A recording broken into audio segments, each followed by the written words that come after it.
जय हिंद मेरे प्यारे दोस्तों। आज हम आपके लिए लेकर आए हैं कक्षा 12 की इंग्लिश। कक्षा 12 की इंग्लिश बुक में आज हम आपको बताएंगे पोइट्री। पोइट्री में दोस्तों लेसन फर्स्ट का हम सेंट्रल आइडिया बताएंगे।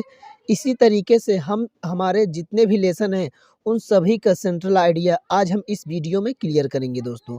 तो जो हमारा सेंट्रल आइडिया होता है यह बोर्ड एग्ज़ाम में 4 नंबर का आता है दोस्तों। तो यह वीडियो उन सभी छात्र छात्राओं के लिए बहुत उपयोगी है जो कक्षा 12 के बोर्ड एग्ज़ाम देने वाले हैं। तो साथियों यह वीडियो पूरा ज़रूर देखें और मैं 100% गारंटी के साथ कह रहा हूँ कि यह वीडियो जो भी बच्चा देखेगा उसे 100% 4 अंक जो हमारे पोइट्री से सेंट्रल आइडिया से आते हैं वो पूरा करके आएगा। बहुत आसान और बहुत सरल शब्दों में आपको हम बताने वाले हैं। चलिए समझते हैं। हमारा पहला लेसन है माई मदर एट 66 यानी हमारा पाठ का नाम है। इसका हम सेंट्रल आइडिया कैसे बनाएंगे देखिए। पहले हम इसको हिंदी में क्या करेंगे, एक बार स्ट्रक्चर याद करेंगे। जब हिंदी हमारा थोड़ा बहुत क्लियर हो जाएगा दोस्तों तो उसी हिंदी का हम इंग्लिश में ट्रांसलेट करेंगे। क्या करेंगे दोस्तों, इंग्लिश में ट्रांसलेट करेंगे। जब हम इंग्लिश में ट्रांसलेट कर लेंगे तो 100% आपके दिमाग में ये जो हम बताने चल रहे हैं कॉन्सेप्ट, इस कॉन्सेप्ट के साथ आपको याद हो जाएगा और आप सेंट्रल आइडिया जो आपको बहुत कठिन लगती है वो बहुत सरल हो जाएगी। तो पहले आपको क्या करना है, पाठ का नाम माई मदर एट 66 है और कवित्री का नाम कमला दास है। ये 2 लाइन आप सभी पाठों में सेम रहेगा। आपका पाठ का नाम, यहाँ पाठ का नाम चेंज कर देंगे, दूसरा पाठ कर देंगे और कवि का नाम चेंज करेंगे, दूसरा पाठ हो जाएगा। इसी तरीके से ये 2 लाइन आपका फिक्स रहेगा। तो पाठ का नाम इसका हम ट्रांसलेट कैसे करेंगे दोस्तों, पाठ का नाम तो पहले नाम की अंग्रेजी लिखेंगे the name of lesson. The name of lesson is है, क्या है, my mother eight 66। My mother eight 66 और कवित्री का नाम कमला दास है। और की अंग्रेजी क्या हो जाएगी दोस्तों, एंड कवित्री का नाम जैसे पाठ का नाम था वैसे कवित्री का नाम। जब पाठ का नाम हमारे नाम को आगे लिया, पाठ को पीछे किया, बीच में का अंग्रेजी ऑफ लगाया, इसी तरीके से कवित्री का नाम तो क्या लिखेंगे, the name of poetess. The name of poetess is है, क्या है, कमला दास। क्या है दोस्तों, कमला दास। ये हमारा हो गया 2 लाइन। अब उसके बाद क्या लिखा है दोस्तों, कह रहा कवित्री कहती है कि, तो लिखेंगे the poetess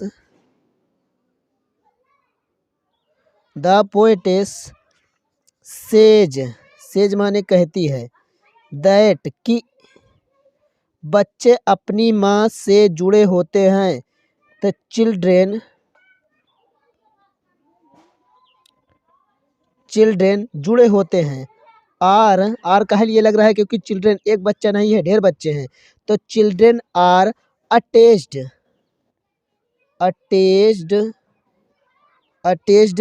their mother.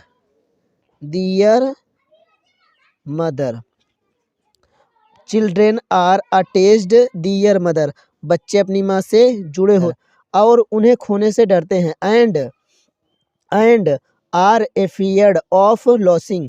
एफियर्ड means डरते हैं, ऑफ माने से, खोने, लॉसिंग मीन्स खोने से डरते हैं। कवित्री हमें बताना चाहती हैं। तो द पोएटेस टेल मीन्स क्या हो जाएगा, बताना चाहती हैं। अस माने हमको, दैट की सभी लोगों की मृत्यु निश्चित है।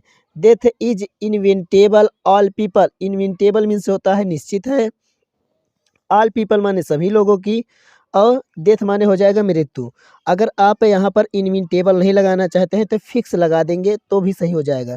इनविंटेबल मीन्स निश्चित होना है, फिक्स माने भी निश्चित होता है। कवित्री अपनी माँ से मिलने गई है। तो द पोएटेस मेट माने मिलने गई है, टू हर मदर अपनी माँ से, यानी the poetess met to her mother अपनी माँ से मिलने गए और उनकी माँ बूढ़ी हो गई है। And her mother is old, उनकी माँ बूढ़ी हो गई हैं। उसके बाद क्या लिखा है, इसलिए कवित्री बहुत दुखी है। So the poetess is very sad, इसलिए क्या है, कवित्री बहुत दुखी है। The poetess is very sad. इसी तरीके से आपको दोस्तों सेंट्रल आइडिया बनाना है। चलिए फ्रेंड्स, जो हमारा दूसरा लेसन है, दूसरा लेसन का सेंट्रल आइडिया आपको कैसे बनाना है। दूसरा लेसन जो है दोस्तों, हमारा पाठ का नाम है keeping quit. Keeping quit means क्या होता है, शांत रहना। यानी इसका हम सेंट्रल आइडिया कैसे बनाएंगे, तो चलिए समझते हैं। पहला क्या लिखेंगे, हमने बताया था आपको कि पाठ का नाम कीपिंग क्विट है। इसी तरीके से आपको हमने उसमें भी बताया था कि पहले आपका पाठ का नाम लिखेंगे, फिर कवि का नाम लिखेंगे। तो पाठ का नाम, नाम का अंग्रेजी क्या लिखेंगे पीछे, तो लिखेंगे the name of lesson. The name of lesson is माने है, क्या है, keeping quit. Keeping quit, keeping quit. और एंड कवि का नाम, the name of poet. The name of poet है मान इज क्या, पेब्लो। क्या लिखा है दोस्तों, पेब्लो, पेब्लो नेरुदा। कवि का नाम पेब्लो नेरुदा है। कवि कहता है कि, क्या लिखेंगे, द पोएट सेज दैट। कवि कहता है कि हमें कुछ क्षण के लिए मौन रहना चाहिए। हमें we should silent for a moment. हमें कुछ क्षण के लिए चुप रहना चाहिए। और एंड कुछ नहीं करना चाहिए, डू नथिंग, जिससे हम समझ सके कि हम क्या कर रहे हैं। जिससे अंग्रेजी क्या लिख देंगे यहाँ पर, सो दैट वी अंडरस्टैंड क्या कर रहे हैं, व्हाट वी आर डूइंग, हम क्या कर रहे हैं, हम क्या कर रहे हैं। कवि कहता है कि, अगला क्या हो जाएगा, द पोएट सेज दैट। कवि कहता है कि हमें किसी से घृणा नहीं करनी चाहिए। We should not hate anybody, किसी भी पशु पक्षी को नहीं मारना चाहिए। And any birds animals. दोस्तों यहाँ पर थोड़ा सा इसको एनिमल्स को आगे करेंगे, बर्ड्स को पीछे करेंगे। कह लिए कि हमने पशु और पक्षी लिखा है हिंदी में, तो animals and birds should not kill. अब ध्यान से समझना दोस्तों, और किसी भी पशु पक्षी को नहीं मारना चाहिए। ये हमारा हिंदी है। इसका इंग्लिश कैसे बनाएंगे दोस्तों, किसी माने एनी, बर्ड्स एनिमल्स, यानी बर्ड्स एनिमल्स मीन्स का हो जाएगा कि पक्षी और पशुओं को, शुड माने चाहिए, नॉट माने नहीं, किल माने मारना। Birds animals should not kill, पशु पक्षियों को नहीं मारना चाहिए। और एंड कवि विश्वास रखता है। And the poet believe. क्या लिखेंगे दोस्तों, बिलीव्स यानी विश्वास रखता है। एंड द पोएट बिलीव्स, इससे हम एकता व बंधुता में होंगे। Believes that we will be, हम होंगे किस में, unity and brotherhood.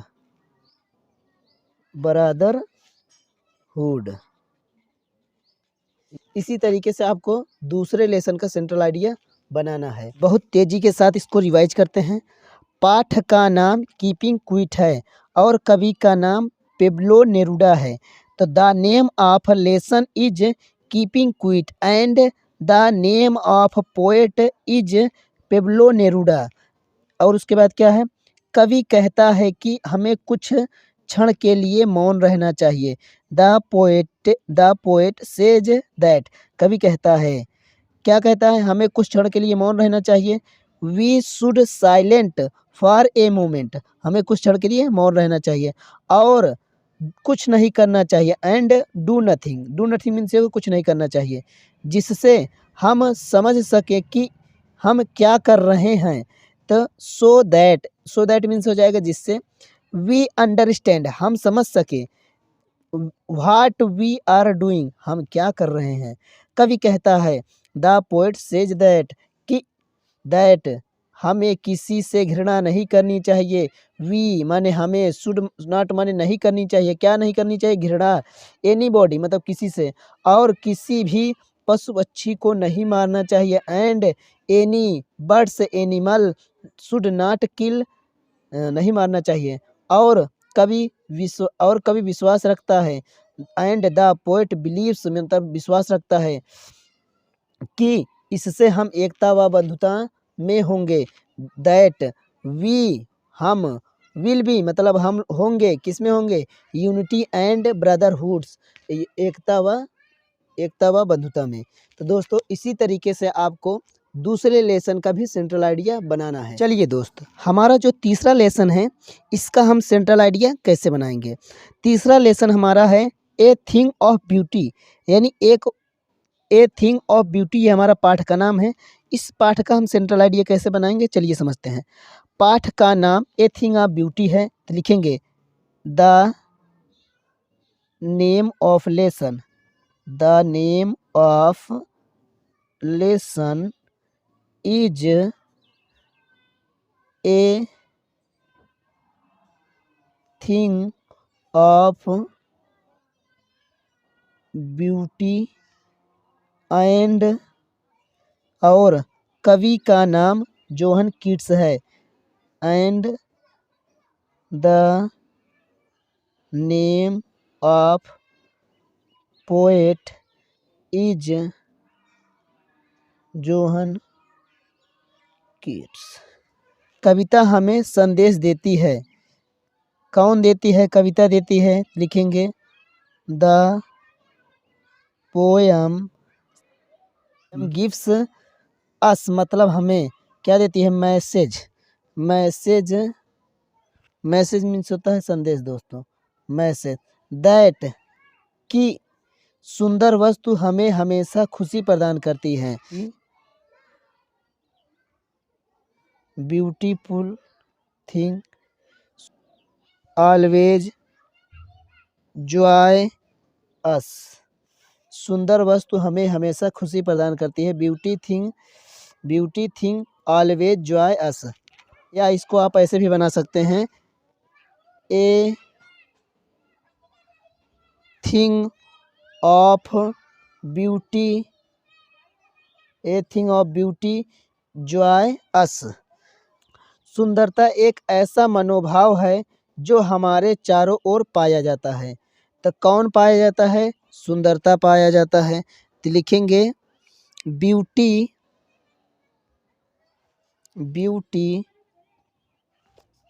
Is a concept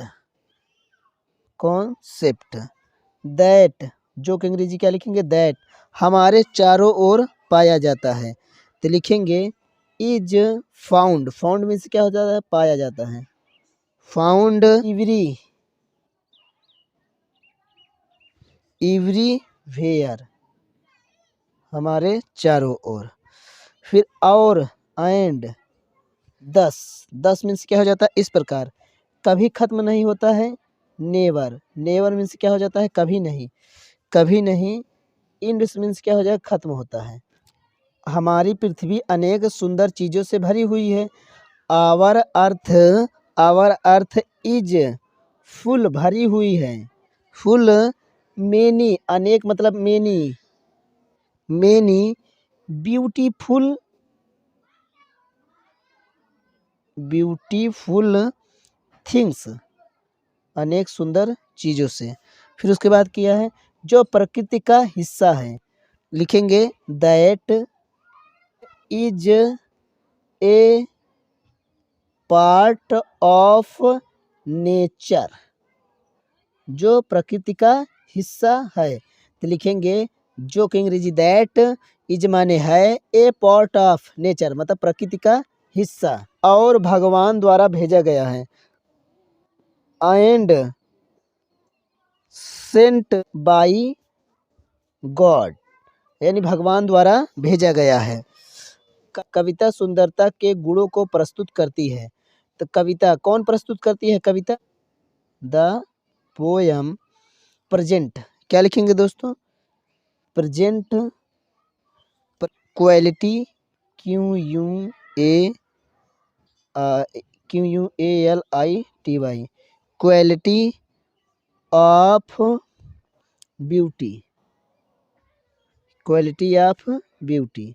चलिए दोस्त, इसको एक बार बहुत तेज़ी के साथ रिवाइज करते हैं। पाठ का नाम ए थिंग ऑफ ब्यूटी है और कवि का नाम जोहन कीट्स है। तो क्या लिखेंगे? The name of lesson is a thing of beauty and the name of poet is John Keats. कविता हमें संदेश देती है। The poem gives us message, यानी कौन देती है? कविता देती है। क्या देती है? संदेश देती है। तो द पोएम गिव्स माने देती है, अस माने हमको, संदेश माने मैसेज, दैट की सुंदर वस्तु हमें हमेशा खुशी प्रदान करती है। तो लिखेंगे कौन प्रदान करती है? सुंदर वस्तु। ए थिंग ऑफ ब्यूटी, यानी ए thing of beauty is, a thing of beauty is always Joy. क्या लिखेंगे दोस्तों? ऑलवेज जॉय अस, हमें खुशी प्रदान करती है। सुंदरता एक ऐसा मनोभाव है। ब्यूटी इज ए कंसेप्ट, यानी मनोभाव मीन्स क्या हो जाए? कंसेप्ट। दैट जो हमारे चारों ओर पाया जाता है। इज फाउंड एवरीवेयर, और इस प्रकार कभी खत्म नहीं होता है। एंड दस इस प्रकार। नेवर इंस, नेवर मीन्स होता है कभी नहीं, इंस माने समाप्त होता है और कभी खत्म नहीं होता है। हमारी पृथ्वी अनेक सुंदर चीज़ों से भरी हुई है। तो कौन भरी हुई है? हमारी पृथ्वी भरी हुई है। इज माने है, फुल माने भरी हुई, मेनी माने कई, ब्यूटीफुल थिंग्स माने अनेक सुंदर चीज़ों से, जो प्रकृति का हिस्सा है। That is a part of nature, यानी प्रकृति का हिस्सा, ए पार्ट ऑफ नेचर, एंड भगवान द्वारा भेजा गया है। तो सेंट बाई गॉड, ये हमारा पैसिव वॉइस की तरह बनेगा, यानी कौन भेजा है? भगवान भेजा है, भगवान के द्वारा, सेंट बाई गॉड। फिर उसके बाद क्या है? कविता सुंदरता के गुणों को प्रस्तुत करती है। तो कौन प्रस्तुत करती है? कविता करती है। द पोयम प्रेजेंट्स किसका गुण? सुंदरता का गुण। Quality of beauty. दोस्तों ये हमारा तीसरा लेसन का सेंट्रल आइडिया है। अब समझते हैं चौथे लेसन का सेंट्रल आइडिया। चौथा लेसन हमारा क्या है दोस्तों? ए रोड साइड स्टैंड, यानी सड़क के किनारे की कहानी है। इसमें क्या बताया गया दोस्तों कि इसका सेंट्रल आइडिया हम कैसे बनाएंगे? चलिए समझते हैं। तो हमने बताया था कि आपको पहले पाठ का नाम और कवि का नाम लिखना है। तो हमने यहाँ पर क्या लिखेंगे दोस्तों? The name of lesson is A road side stand and the name of poet is Robert Frost है। अब उसके बाद क्या दिया है दोस्तों? अब उसके बाद इस कविता में कवि ने गांव में रहने वाले गरीब लोगों के जीवन का चित्रण किया है, यानी इसका इंग्लिश होगा इन दिस पोयम, इस कविता में। लिखेंगे the poet The poet tries to depict the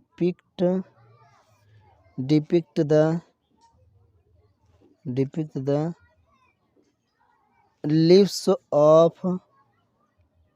poor people of villages।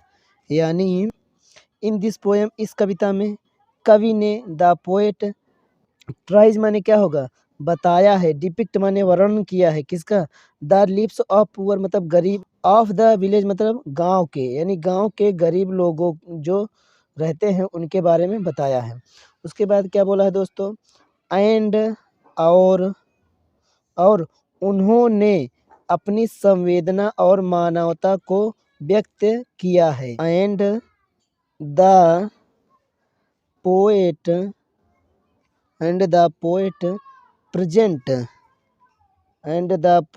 Present his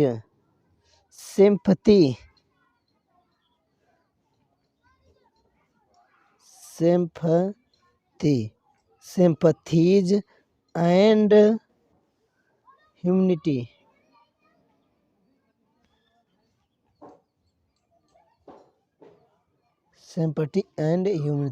and the poet उन्होंने मतलब कवि ने, प्रेजेंट माने प्रस्तुत किया या दिखाया है, हिज सिंपैथीज माने अपनी मानवता, अपनी संवेदना, एंड ह्यूमनिटी माने मानवता, अपनी संवेदना एंड मानवता को बताया, व्यक्त किया है। एंड और कवि ने गांव के गरीब लोगों के बारे में बताया है। एंड द पोएट टेल बताया है, क्या बताया है दोस्तों, रूरल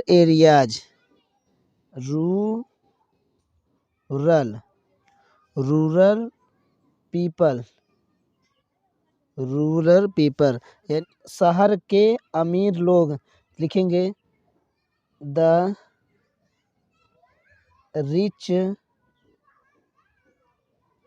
पीपल ऑफ सिटी, शहर के अमीर लोग सड़क के किनारे गरीबों की केयर नहीं करते हैं।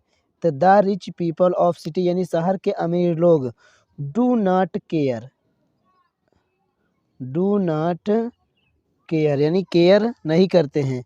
किसकी केयर नहीं करते हैं दोस्तों, तो सड़क के किनारे गरीबों की, डू नॉट केयर फॉर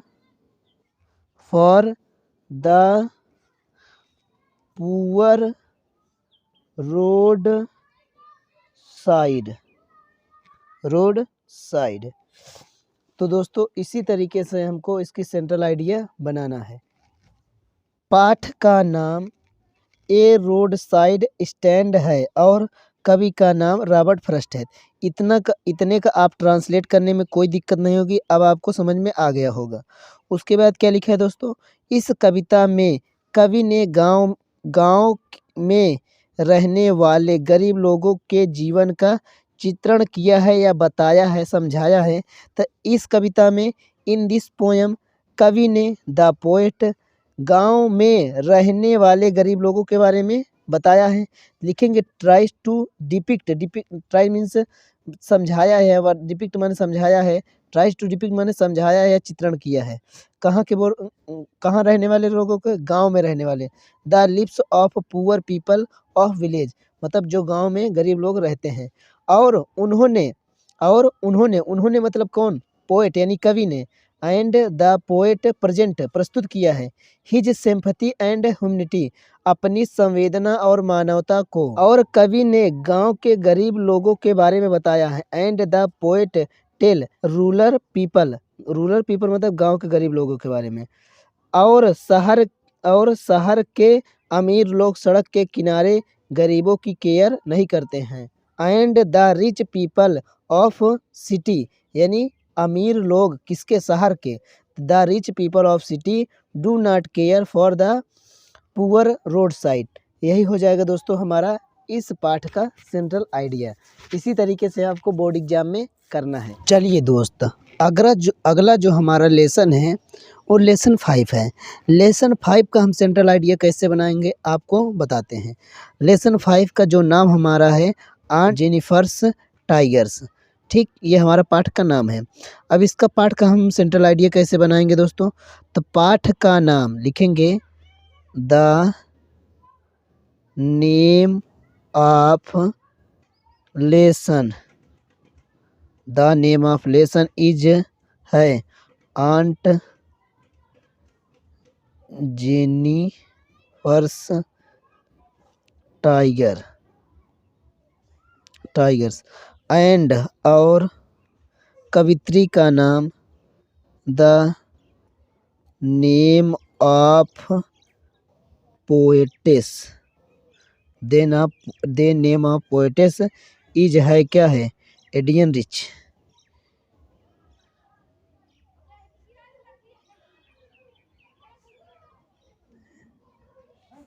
अब इसके बाद क्या बोला है दोस्तों? अगली लाइन में हमारा कह रहा है कि इस कविता में, तो लिखेंगे इन दिस पोयम। फिर उसके बाद क्या बोला है?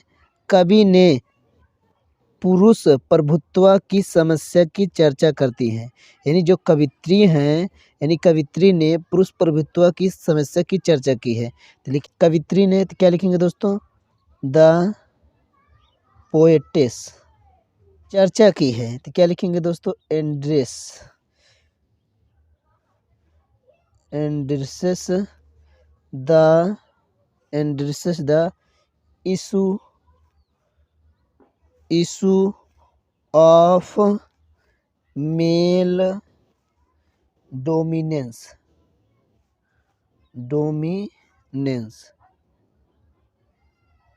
यानी कवित्री, द पोएटिस मीन्स क्या हो जाएगा? कवित्री ने। एंड्रेस मीन्स क्या? चर्चा की है। द इशू मीन्स क्या होता है? समस्या।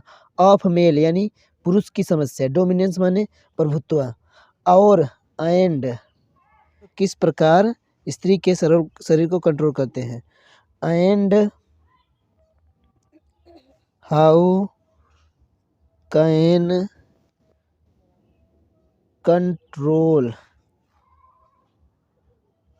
कंट्रोल ए women's body.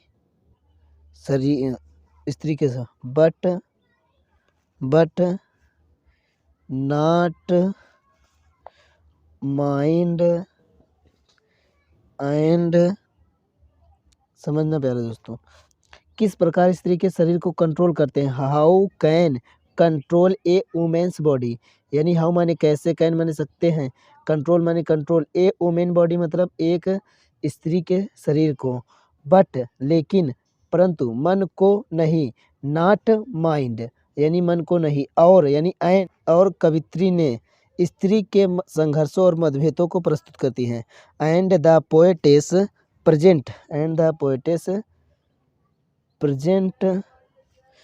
Presents struggle means क्या हो जाएगा दोस्तों? संघर्षों। स्ट्रगल्स एंड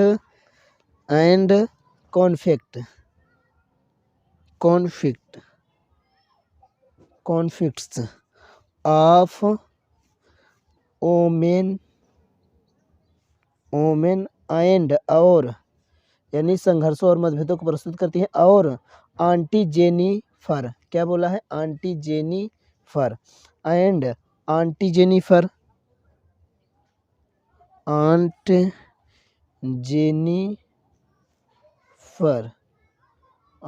जेनिफर द मुख्य पात्र पूरी दुनिया के स्त्रियों का प्रतीक है।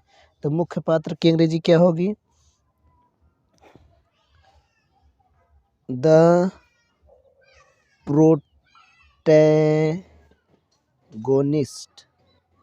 प्रोटैगोनिस्ट यानी मुख्य पात्र पूरी दुनिया के स्त्रियों का प्रतीक है। तो is symbol, SYMBOLE, symbolic means प्रतीक हैं। क्या है? Women all over the world, यानी पूरी दुनिया की स्त्रियों का प्रतीक है। इसी तरीके से आपको बनाना है। पाठ का नाम आंट जेनिफर्स टाइगर्स है और कवित्री का नाम एडियन रिच है। The name of lesson is Aunt Jennifer's Tigers and the name of poets is Adrienne Rich. ये हमारा 2 लाइन हो चुका। अब इसके बाद क्या बोला, इस कविता में कवित्री ने पुरुष प्रभुत्व की समस्या की चर्चा करती हैं। इन दिस पोयम कवित्री ने पुरुष प्रभुत्व की समस्या की चर्चा करती हैं। तो द पोएटेस यानी कवित्री ने, द पोएटेस यानी कवित्री ने एड्रेसेस मीन्स क्या हो, चर्चा करती हैं। द इशू मीन्स समस्या ऑफ मेल डोमिनेंस यानी पुरुष की प्रभुत्व की। एंड मीन्स और किस प्रकार स्त्री के शरीर को कंट्रोल करते हैं। How can control a women's body, क्या किस प्रकार स्त्री के शरीर का कंट्रोल करते हैं। किस प्रकार मीन्स हाउ, कैन माने सकते हैं, कंट्रोल माने कंट्रोल, ए वुमेन्स बॉडी मतलब शरीर के स्त्री के शरीर को, परंतु मन को नहीं, बट नॉट माइंड। और एंड द पोएटेस प्रेजेंट और कवित्री ने प्रस्तुत किया है, क्या प्रस्तुत किया है, स्त्री के संघर्षों और मतभेदों को। The struggles and conflicts of women यानी स्त्री के संघर्षों और मतभेदों को प्रस्तुत करती हैं। और आंटी जेनिफर मुख्य पात्र पूरी दुनिया के स्त्रियों का मुख्य प्रतीक हैं। And aunty Jennifer's the protagonist is symbolic women all over the world. इसी तरीके से आपको दोस्तों सेंट्रल आइडिया बनानी है।